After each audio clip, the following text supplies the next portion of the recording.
ఇటీవలి జమ్మూ కాశ్మీర్లోని పెహల్గాంలో ఉగ్రదాడి జరిగింది. పర్యాటకులపై విచక్షణారహితంగా కాల్పులు జరిపారు. ఇందులో 26 మంది అమాయకులు ప్రాణాలు కోల్పోయారు.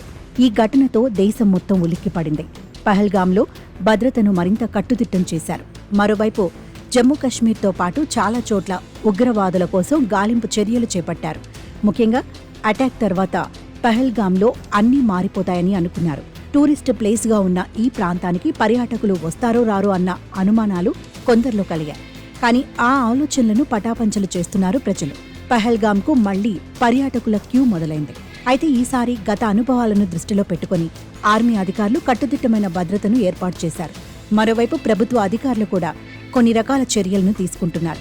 పహల్గాం వెళుతున్న పర్యాటకులు అక్కడ కల్పిస్తున్న పరిస్థితులను చూసి సంతోషం వ్యక్తం చేస్తున్నారు. నా పేరు మహమ్మద్. మేము పహల్గాం వచ్చాం.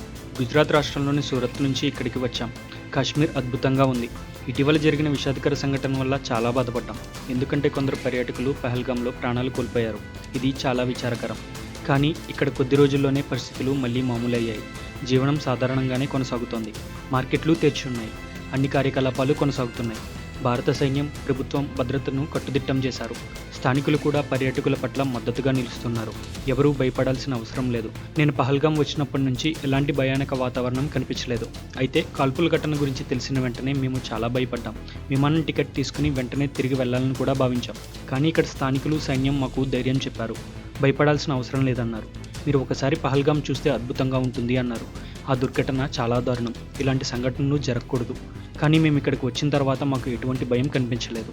మేము ఇక్కడికి రావడం వల్ల చాలా సంతోషంగా ఉంది.